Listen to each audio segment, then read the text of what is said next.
이 시간 우리에게 주시는 하나님의 말씀은 이사야서 6장 8절 말씀입니다. 내가 또 주의 목소리를 들으니 주께서 이르시되 내가 누구를 보내며 누가 우리를 위하여 갈꼬 하시니 그때에 내가 이르되 내가 여기 있나이다 나를 보내소서 하였더니 아멘. 성경을 읽으면서 어려운 부분 중에 하나가 예언서이지요. 우리는 선지자들의 이름이 익숙하면서도 그런 어려운 내용 때문에 실상 그 사람이 어떤 사람인지 잘 모릅니다. 예언서는 열왕기서의 역사 속에서 활동하던 선지자들이 하나님의 뜻을 남유다나 북이스라엘에 전달했지요. 열왕기서 하나만 봐도 때론 힘이 듭니다. 그런 이스라엘의 역사를 기본으로 깔아놓고 그 위에 일어나지 않는 일들, 또 심판받는 예언의 말씀을 이해하기란 쉽지가 않습니다. 그런 예언서의 첫 문을 여는 선지자가 바로 이사야이지요. 이사야서는 워낙 분량도 많고 또 신약에서도 많이 인용되었습니다. 특별히 메시아를 가장 자세하게 예언한 선지자로 꼽히고 있습니다. 예수님께서 공생의 기간 이사야 선지자를 통하여 하신 말씀을 이루려 한다라고 하면서 그분의 공생의 사건이 대부분 이사야 선지자의 예언을 바탕으로 하고 있습니다. 그래서 우리는 구약을 읽지 않아도 이사야라는 이름을 너무나도 신약에서도 많이 발견할 수 있습니다. 그래서 너무 익숙한 이름이지만 이사야 선지자가 누구입니까? 라고 물은다고 한다면 정작 이사야 선지자가 예언했던 순환에 대해서 그 정도만 알고 있지 구체적으로 그가 어떤 선지자였는지는 대답하기가 쉽지 않습니다. 그래서 오늘 말씀을 통해서 한 사람으로서의 이사야와 선지자로서의 이사야에 대해서 살펴보고자 합니다. 이사야 선지자의 이름은 여호와는 구원이시다라는 의미를 가지고 있습니다. 그가 활동했던 시대에 대해서 이사야서 1장 1절에 나와 있습니다. 유다왕 우시야와 요담과 아하스와 히스기야 시대에 아모스의 아들 이사야가 유다와 예루살렘에 관하여 본 계시라. 그는 유다왕 우시야부터 시작해서 요담, 아하스, 히스기야 시대에 활동을 했습니다. 정확히는 우시야 왕이 죽던 해에 하나님께 소명을 받았죠. 우시야 왕이 죽던 해부터 시작해서 예루살렘에서 약 50년간 사역을 했습니다. 이 기간에 북왕국 이스라엘이 아수르에 의해서 멸망당하는 것을 목격하였고 유다도 건국 이후 가장 큰 위기를 맞이하는 것을 보기도 합니다. 히스기야 시대 때 아수르의 사네립 군대가 유다 땅으로 쳐들어옵니다. 유다의 성들을 정복하고 예루살렘 성까지 포위하죠. 이때 히스기야는 성전에 있는 금을 다 긁어 모아서 금 30달란트와 은 800달란트 각종 보물들을 보냅니다. 그 물건을 받고 사네립이 돌아가죠. 그리고 얼마 지나지 않아 또다시 2차로 예루살렘을 포위합니다. 그때 히스기야는 두려움에 떨었지만 이사야 선지자를 통해서 그들은 하나님이 멸하실 거라는 소식을 들었고 그날 밤에 여호와의 사자가 사네립의 군대 18만 5천 명을 치셔서 그 위기에서 벗어날 수 있었습니다. 이사야 선지자의 아버지는 아모스였고 또 아마샤 왕의 형제로 추정됩니다. 이사야 선지자는 결혼을 했습니다. 최소한 2명의 아들이 있었죠. 이사야서 8장 3절에 나와 있습니다. 내가 내 아내를 가까이 하매 그가 임신하여 아들을 낳은지라 여호와께서 내게 이르시되 그의 이름을 마엘살랄 하스바스라 하라. 우리말 성경에는 내 아내라고 번역하고 있지만 원어를 보면 여선지자라고 번역을 해놓았습니다. 그래서 영어 성경이나 공동 번역에서도 여선지자라고 말을 합니다. 이사야 선지자의 아내였기에 여선지자라고 한 것이 아니냐 할 수 있지만 일반적으로 선지자의 아내를 여선지자라고 기록한 부분이 없기 때문에 이사야의 아내도 선지자로 사역을 했던 것으로 봅니다. 이사야는 2명의 아들이 있었는데 첫째가 스알 야숲입니다. 남은 자는 돌아오리라 라는 뜻이고 둘째는 마헬 살랄 하스바스입니다. 성경에서 가장 긴 이름입니다. 그의 뜻은 노략이 속히 온다는 뜻으로 북방이 머지않아 치러 온다는 의미이죠. 즉 하나님이 우리를 심판하실 것이니 속히 하나님께 돌아오라는 의미입니다. 성경에서는 선지자가 자녀를 낳으면 그 이름으로 예언하는 형식을 많이 띠는데 이사야도 자신의 자녀의 이름으로 예언을 하고 있습니다. 그렇다면 이사야가 선지자로서 소명을 받기 전에는 어떤 일에 종사했을까요? 한 주석가는 이사야가 서기관이었다고 주장합니다. 성경을 살펴보면 여러 선지자들이 왕들에 대한 실록을 남긴 사실을 기록하고 있습니다. 역대하 13장 22절에 보면 아비야의 남은 사적과 그의 행위와 그의 말은 선지자 이도의 주석책에 기록되니라. 아비야의 곁에서 모든 것을 기록한 사람이 바로 선지자 이도라고 기록하고 있습니다. 또 역대하 20장 34절에 보시면 이 외에 여호사밧의 시종 행적은 하나니의 아들 예후의 글에 다 기록되었고 그 글은 이스라엘 열왕기에 올랐더라. 여호사밧의 모든 행적도 예후의 글에 기록되었다고 말씀하고 있습니다. 이사야도 우시아가 죽던 때에 그의 행적을 기록해 놓았습니다. 역대하 26장 22절에 보시면 우시아의 남은 시종 행적은 아모스의 아들 선지자 이사야가 기록하였더라. 그래서 그는 우시아 곁에서 늘 그의 행적을 기록하는 서기관이었다라는 거죠. 만약 그가 우시아 왕의 서기관이었다면 그는 왕실의 아이들을 가리키는 선생 역할을 했을 가능성이 큽니다. 이사야서 8장 16절을 공동 번역으로 보시면 나는 제자들이 보는 데서 이 증거 문서를 묻고 이 가르침을 임봉한다 라고 기록하고 있습니다. 여기서 나오는 제자들 앞에서 제자들이 바로 이사야가 가르쳤던 자들로 보는 것이죠. 그리고 28장에서 사람들이 이사야가 전하는 말을 듣고 조롱하면서 말합니다. 이사야 28장 9절 말씀입니다. 그들이 이르기를 그가 누구에게 지식을 가르치며 누구에게 도를 전하여 깨닫게 하려는가? 저 떨어져 품을 떠난 자들에게 하려는가? 이사야가 어린아이들을 가르치는 것 같이 자신들을 가르치려 한다면서 그의 직업을 비꼬는 말로 해석하는 겁니다. 이사야의 또 한 가지 특징 중에 하나는 그는 정치에 깊이 관여했다는 겁니다. 나라가 어려움에 처할 때 나라를 위해 기도했고 지도자가 잘못된 길로 갈 때 바로 갈 수 있도록 책망을 하기도 하고 또 바른 길을 제시해 주기도 하였습니다. 그렇게 우리 기독교인들은 늘 나라를 위해서 기도해야 합니다. 그리스도인과 교회는 정치와 상관없는 것이 아니라 늘 나라와 지도자를 위해 기도해 주어야 하고 특별히 우리 자녀들이 기독교적 가치관을 가지고 세상의 지도자로 올바른 세상을 만들어 갈 수 있도록 우리는 우리 자녀들을 믿음 가운데 잘 양육해야 하는 겁니다.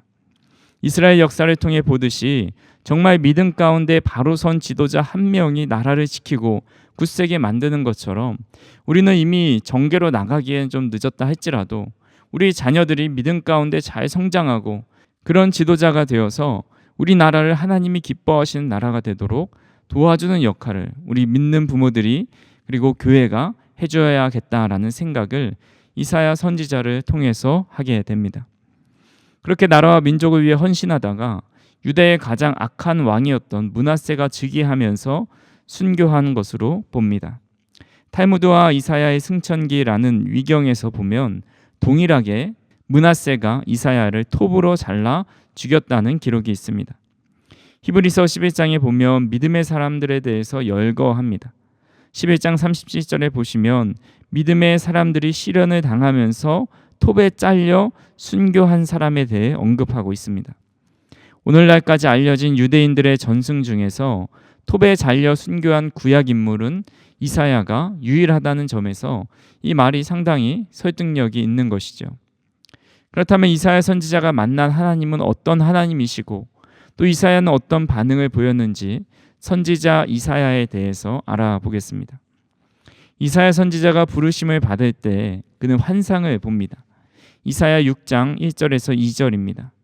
우시야 왕이 죽던 해에 내가 본즉 주께서 높이 들린 보좌에 앉으셨는데 그의 옷자락은 성전에 가득하였고 스랍들이 모이고 섰는데 각계의 6 날개가 있어 그 둘로는 자기의 얼굴을 가리었고 그 둘로는 자기의 발을 가리었고 그 둘로는 날며.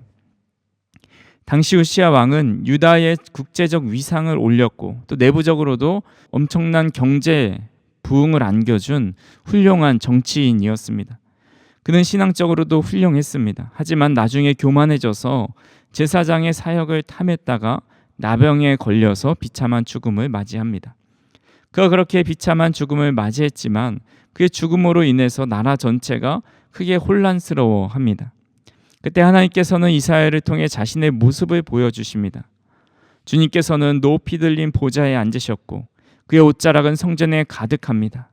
그 옆에서 스랍 천사들이 하나님을 모시고 계시면서 거룩하다 거룩하다 찬송하고 있습니다. 즉 왕의 보좌에 앉으신 하나님의 모습은 이 세상에 누가 진짜 왕인지를 보여주시는 겁니다. 나라를 강하게 만들었던 우시아가 이 세상의 통치자가 아니라 하나님만이 온전한 통치자라고 알려주고 계십니다. 그리고 이 절대 권력을 가진 통치자는 힘과 권력으로 사람을 대할 수 있지만 그렇게 대하지 않고 인격적으로 하나님이 우리 인간을 대하고 있음을 알 수 있습니다. 오늘 본문 8절 처음부터 중반부까지 보시면 내가 또 주의 목소리를 들으니 주께서 이르시되 내가 누구를 보내며 누가 우리를 위하여 갈꼬 하시니. 하나님은 고민하고 계십니다. 독백에 가깝지요. 내가 누구를 보내며 누가 우리를 위하여 갈꼬. 절대 권력자라면 이런 일에 대해서 고민하지 않습니다. 그냥 명령하면 그 명령을 받은 사람이 순종해서 가야 하는 겁니다. 하나님은 자신의 권위로 우리 사람들을 마음대로 부리실 수도 있고 명령하실 수도 있습니다. 하지만 본문 한 구절만 봐도 하나님이 얼마나 우리를 인격적으로 대하시는지 깨달을 수 있습니다. 하나님은 우리를 강압적으로 통치하지 않으시고 감동하고 자원하여서 하나님의 일을 하는 것을 원하신다라는 것이죠. 2018년부터 현재까지 방영되고 있는 전지적 참견 시점이라는 그런 예능 프로그램이 있습니다. 당신의 인생에 참견해 드립니다라는 그런 프로그램 취지에 따라서 매니저들이 스타들을 따라다니면서 일어나는 일상들을 같이 보고 또 참견하고 조언하고 공감하는 그런 프로그램입니다. 내용과 아이디어가 참신해서 몇 년째 큰 인기를 받고 있죠.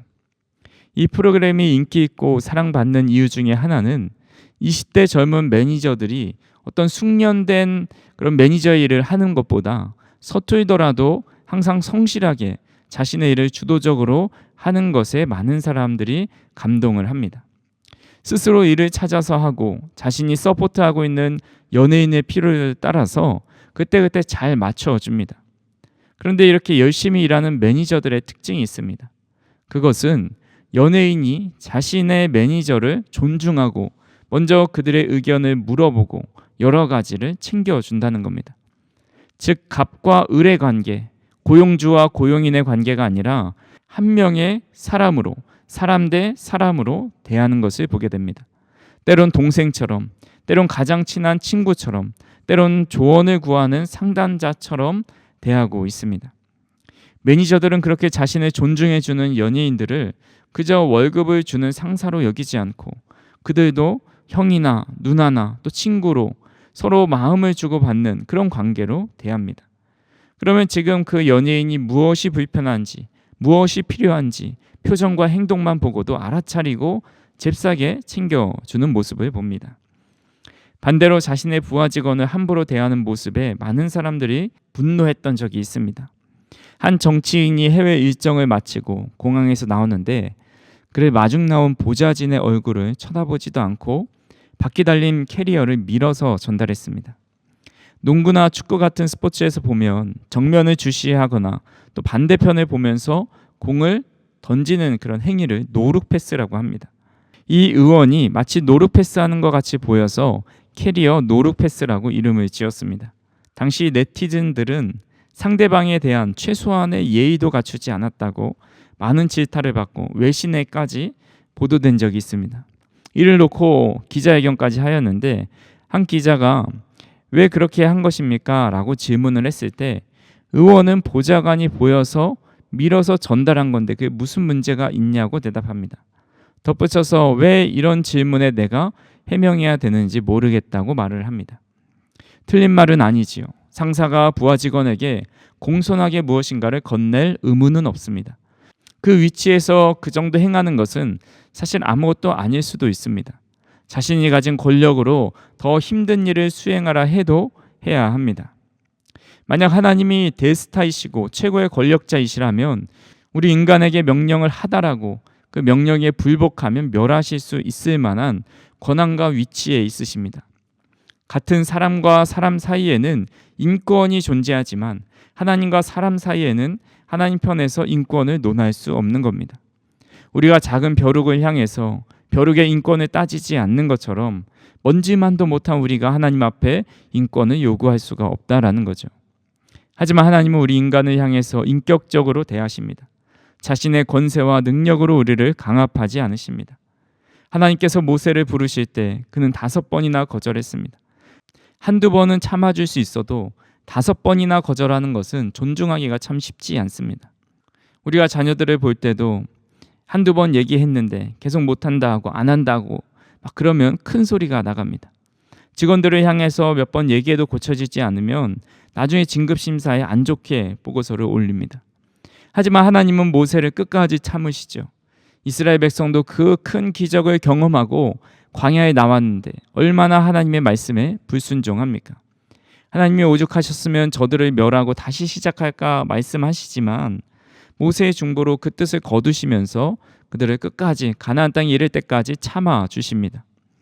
오늘도 우리를 인격적으로 대하시는 하나님께 감사하며 하나님의 독백이라도 그냥 흘려 넘기지 않고 하나님의 필요를 잽싸하게 채워드릴 수 있는 저와 우리 성도님들이 되기를 간절히 소망합니다.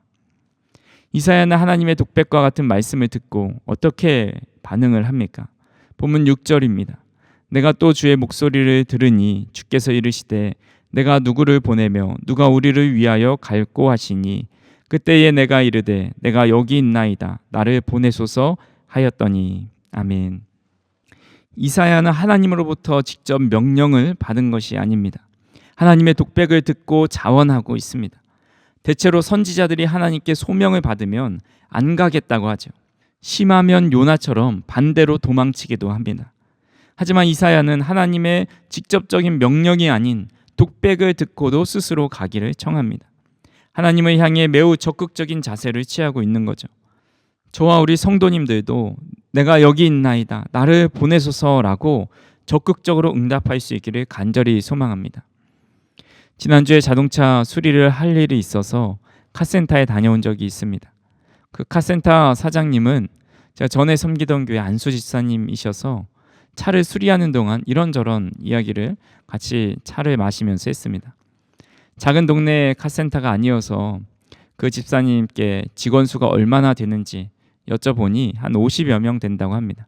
근데 이 집사님이 가지고 계신 고민 중에 하나가 사람이 없다는 겁니다. 요즘 젊은 사람들은 기술을 배우려 하지도 않고 조금만 힘들면 그만두거나 책임감을 갖고 하지 않고 시키는 것만 한다는 겁니다. 그 집사님이 기술을 배울 때는 스패너로 맞아가면서 욕도 엄청 들어가면서 배웠는데 요즘에는 그렇게 했다가 나만 하는 직원이 없을 정도로 헌신되고 주도적인 직원이 많지 않다는 겁니다. 요즘에 일자리가 없다고 하지만 중소기업이나 동네 식당, 카페 같은 곳에서는 사람을 구하기가 쉽지 않습니다. 그리고 잘 대해주지 못했다가는 금세 일을 그만둡니다. 그래서 사업하시는 분이 가지고 있는 가장 큰 고민 중에 하나가 좋은 사람, 오래 일할 사람을 찾는 것입니다. 한쪽에서는 일자리가 없다고 아우성이고 또 다른 한쪽에서는 일할 사람이 없다고 아우성입니다. 그것은 바로 사람을 모집하고 광고해도 조건을 보고 가지 않기 때문에 그런 것이죠. 연봉을 많이 주고 복지가 좋고 이름 있는 기업에는 수백 명, 수천 명이 몰리지만 그렇지 않은 곳에는 기피하는 현상이 일어납니다. 세상에서 이런 일들은 이해가 됩니다. 누구도 더 좋은 기업과 더 좋은 대우를 받고 싶어 하죠. 근데 이런 모습이 우리 교회에까지 영향을 미치고 있습니다. 전에 우리 부모님 그 위의 세대 분들을 보면 자신이 헌신할 수 있는 교회를 찾아갔습니다. 교회에서 무엇을 제공받는 것보다 자신의 헌신을 드리러 갑니다. 그런 분들의 헌신 때문에 한국교회가 이렇게 성장할 수 있었습니다. 하지만 지금 이 시대는 교회에서 영적으로 정서적으로 무엇인가를 제공받기 위해서 갑니다. 부담이 없어야 하고 시설이 편해야 하고 자녀들이 다니기 좋은 환경이 되어야 합니다. 그래서 대형 교회들은 점점 성장을 합니다. 저는 가끔씩 주변 교회들 홈페이지에 들어가서 주보를 볼 때가 있습니다. 그 주보를 보면 그 교회가 어떻게 예배를 드리는지, 또 어떤 행사들을 하는지 전반적인 것을 알 수가 있습니다. 그리고 등록적을 보면 전반기만 해도 수백 명이 등록을 하는 교회들이 있습니다. 그런데 작은 교회들은 한 달에 한두 가정 등록하면 많이 하는 겁니다. 저는 정말 감사한 것이, 그래도 우리 교회에 등록하시는 분들을 뵈면 교회에서 내가 한 자리라도 채워야죠. 다른 큰 교회들은 섬기는 사람이 많은데 작은 교회들은 섬길 사람이 없으니 저라도 섬겨야죠. 전에는 큰 교회 위주로 다녔는데 이젠 제가 섬길 수 있는 교회를 찾아서 왔어요 라는 말씀을 하시는 분이 많다는 게 참 감사합니다. 이는 성도들뿐만 아니라 목회자들도 마찬가지입니다. 요즘은 사역자를 구하기가 쉽지 않습니다. 특히 교육전도사, 교육목사를 구하기가 힘든데 말 그대로 모셔와야 합니다. 서울에 있는 대형교회도 사람 구하기가 힘들 정도이니 지역교회는 더 어려운 형편입니다. 하나님의 독백을 들은 이사야는 하나님을 향해 내가 여기 있나이다, 나를 보내소서라고 말합니다. 이 응답에는 어디로 가야 하는지, 무슨 일을 시키시려는지에 대한 물음이 없습니다. 그저 내가 주님 여기 있으니 주님 원하시는 대로 사용해 달라는 고백입니다. 주님께서 원하시는 장소 어디라도 나를 보내달라는 고백입니다. 우리가 자주 사용하는 접속사 중에 그런데와 그리고가 있습니다. 두 단어는 비슷해 보이지만 듣는 이로 하여금 완전히 다른 느낌을 갖게 합니다. EBS 지식 채널의 홍버튼의 말 좀 잘해봅시다 라는 코너에서 좋은 관계를 만드는 상사의 피드백 방법에 대해서 강의하는 영상을 본 적이 있습니다. 부하 직원이 상사에 지시한 광고를 만들어 가지고 이제 피드백을 받는 그런 회의하는 상황입니다. 상사는 그 광고를 보고 광고 다 잘 만들었는데 여기 글자가 좀 작지 않니? 라고 말을 합니다. 지적을 딱히 하려고 한 건 아니지만 광고가 정말 다 좋았지만 글씨만 크면 될 것 같다, 그렇게 얘기를 한 겁니다. 근데 그 말을 들은 직원들 표정이 별로 좋지 않았다고 합니다. 그 이유가 무엇일까요? 바로 그런데 라는 말이 문제였습니다. 다 잘 만들었는데 글씨가 작지 않니? 잘 만들었다는 건가요? 못 만들었다는 건가요? 잘 만들었는데 라고 하는 순간 앞에 말은 다 소용이 없어지는 겁니다. 그래서 그런데 대신에 그리고 라는 말로 바꿔 쓰라고 얘기합니다. 예를 들어서 광고는 다 잘 만들었어, 그리고 여기 글씨는 좀 키워보면 어때? 이렇게 이야기할 때 완전 분위기가 다른 것이죠. 그래서 그런데 대신에 그리고 라는 말을 바꿔서 더 직장에서 관계를 좋게 만들어 가라, 이런 이야기를 한 것을 보았습니다. 저는 이 영상이 바로 하나님께서 우리를 부르실 때 응답하는 모습이 되어야 하지 않을까, 이런 생각을 해보았습니다.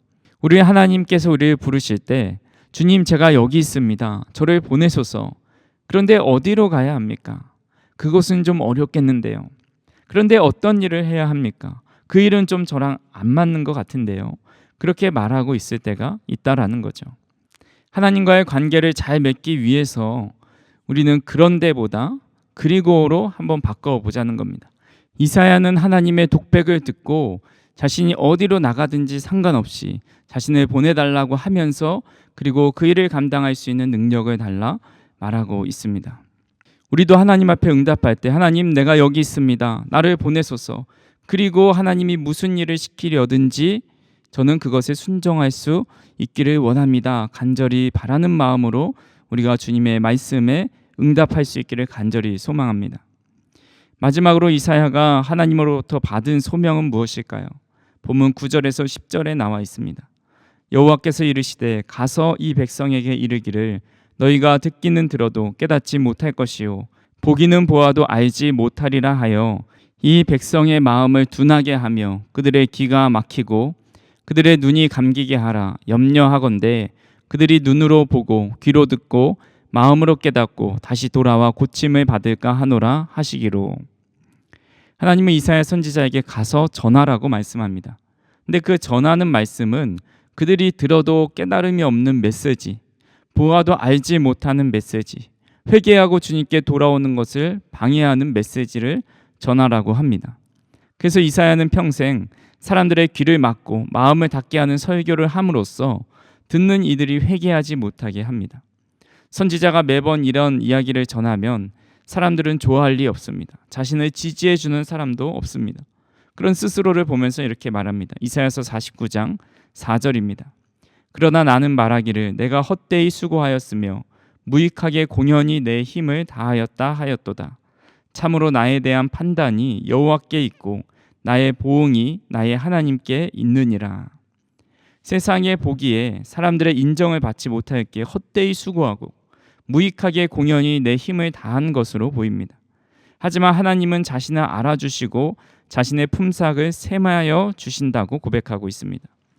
즉 이사야 선지자는 사람들이 자신에게 많이 몰리고 그것으로 인해 회개하는 것에 초점이 있지 않습니다. 자신이 얼마나 정직하게 하나님의 뜻대로 행하는지에 대해서만 관심이 있었습니다. 그래서 사람들이 자신에게 모이지 않고 자신을 인정해 주지 않아도 세상적으로 실패한 지도자 같아 보여도 괜찮았던 것입니다. 오늘날 우리는 성공병을 앓고 있습니다. 돈을 많이 벌어야 성공한 것이고 세상으로부터 인정받아야 성공한 사람이 됩니다. 그리고 그런 사람이 하나님께 복을 받았다고 말합니다. 하지만 그런 논리라면 이사야나 예레미야 같은 선지자들은 저주를 받은 사람과 같습니다. 세상뿐만 아니라 우리 교회 안에서도 마찬가지죠. 큰 교회를 이루면 성공한 목회이고 성장이 없으면 실패한 목회라고 생각합니다. 물론 건강한 공동체는 부흥하게 되어 있습니다. 하지만 그 부흥도 하나님의 손에 달려 있습니다.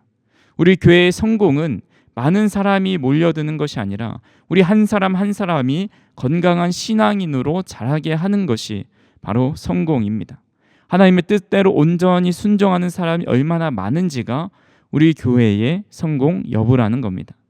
그렇게 간절히 바라기는 우리는 하나님이 전하라 하시는 말씀을 전하고 하나님이 있으라 하는 곳에 머물고 하나님께서 행하라 하시는 것을 행할 수 있기를 간절히 바랍니다.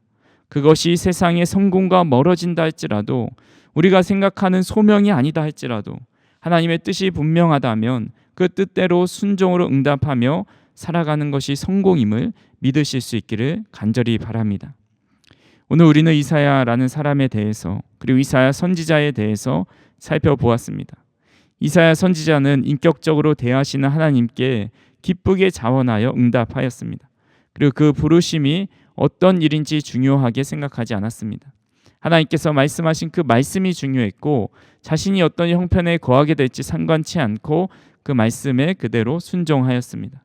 저 우리 성도님들도 인격적인 하나님을 만나고 하나님의 독백에 응답할 뿐만 아니라 하나님이 전하라 하는 것, 살아가라 하는 삶의 모습을 살아가는 참된 신앙인이 될 수 있기를 주님의 이름으로 축원합니다.